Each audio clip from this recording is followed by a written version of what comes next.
In this lecture, we will introduce the semiconductor to those of you who are interested in semiconductors but not really familiar what it is.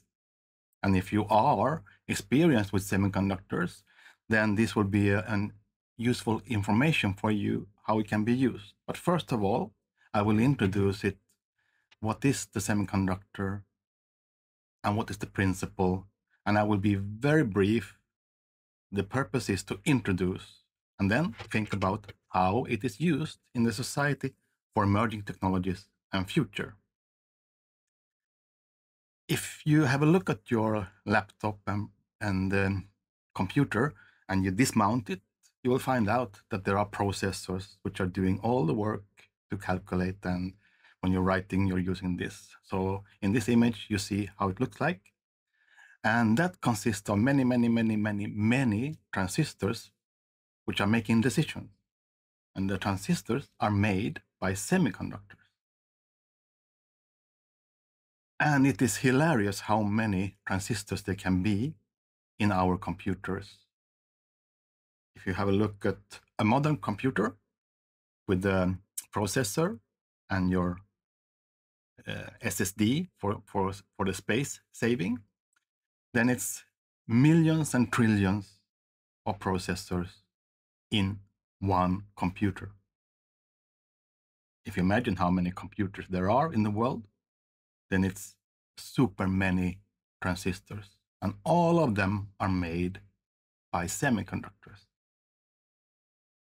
And then you have sensors, and you have other electronics where the semiconductors are used. So we have them everywhere. And we already today see the solar panels, which are now being part of the energy system. So these are based on semiconductors, where you have the semiconductor, you have the solar light, it is absorbed, and then it's created an electric current. And we also see this in our daily life in the LEDs. So the lighting which we have here is based on LEDs mostly. And many years ago, we had the regular lighting. So then it was not very efficient light coming out from the light bulb. And then you had fluorescent light tubes also coming, being a little bit more efficient. And when the LEDs came, they had much more efficiency. And LEDs are based on semiconductors. So here, comparing the light bulb and LED, it is more than 25% of energy saving. So this we have as a part of our daily life. And the LED is based on a very small material structure. So here you see an image that reflects such LED structure. And those semiconductor structures are used in the bigger perspective. And if we come back to the transistor and processor, then these are built up by many different steps, which are very complicated, but it's done. And if you go back to the principle of the transistor, then it actually consists of a sort of decision making. How will the electrical currents move in this transistor and in this processor? And then they make choices, and then they make calculations and processing. And in order to understand that, we have to go back to the material, because material is the semiconductor material which is used, and then you process this, and then you have these structures which are making up the electronics, the LED, the solar panels, and so on. But we are starting from a material. So here you see a wafer, which is based on silicon, which is the most common semiconductor. And if we go down to the atomic level, then the silicon atom, and you have another silicon atom, and third one, and then you continue to build this up until you have the silicon material. So we are down to the atom level, and an atom consists of a core, and then you have electrons circling around it. And then you use this to build up the silicon for the wafer and other things. But the electrons, they are negatively charged. And it's these ones which we are using when we have negative charges and positive charges, which are based on the lack of negative charge. So it's a hole. So that's positively charged. But then you have plus and minus. And these ones you are using to create electrical currents. And in case of lighting, you get these and then you make them meet in a semiconductor, and out comes light when these two are meeting. So it is basically electrons which are moving in different ways. And for the transistor, you have electrons moving, and then when you come to the transistor, it makes choices, go left or go right. And then it has made a choice. And many, many, many electrons together make an electrical current. And if you have many of these choices, transistors, and making different things to happen, then you have the processor. And when you have millions of these ones, you have the processor which is used in your laptop. But everything is based on the semiconductor material, which you can modify to make these choices, to make these electronics for the new things. And then you can use these semiconductors in smart ways. We already see that the LED is used for lighting, but it's also used for design.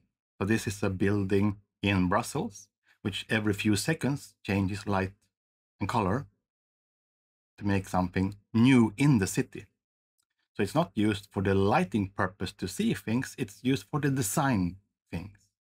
So then the semiconductor LED found another application in addition to the energy saving by giving light in your room. Also, in arts, you can use the LEDs in new ways to highlight the paintings in different ways as you want them. If you have light coming from certain directions, they will change a little bit how you view them. Then it's suddenly used in the arts also.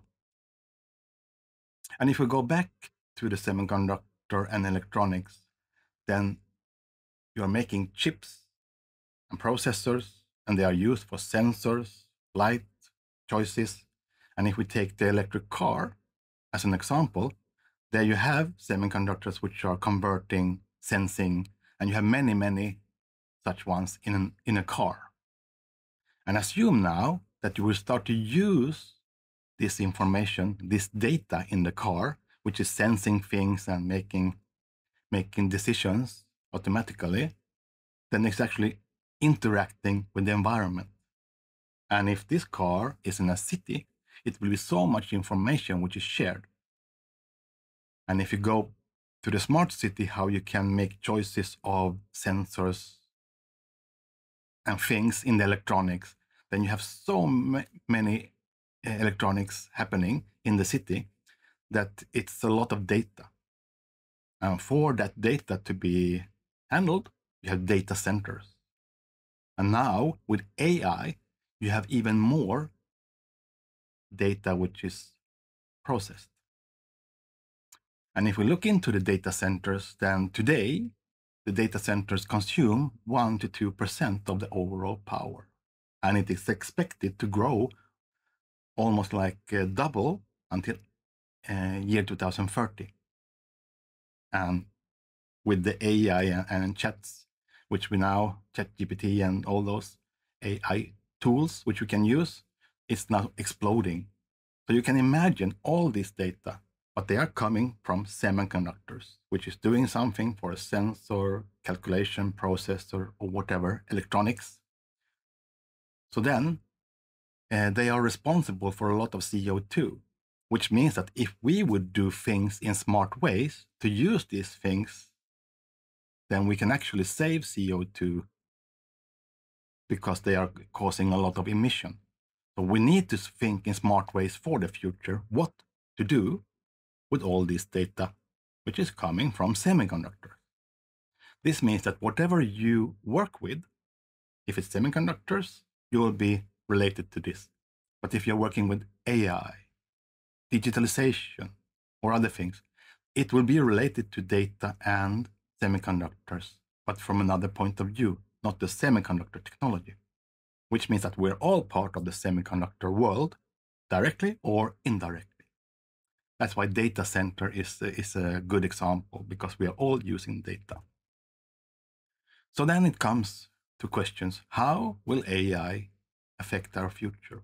How can we affect our future by working with these things? And this is a part of the training in this course.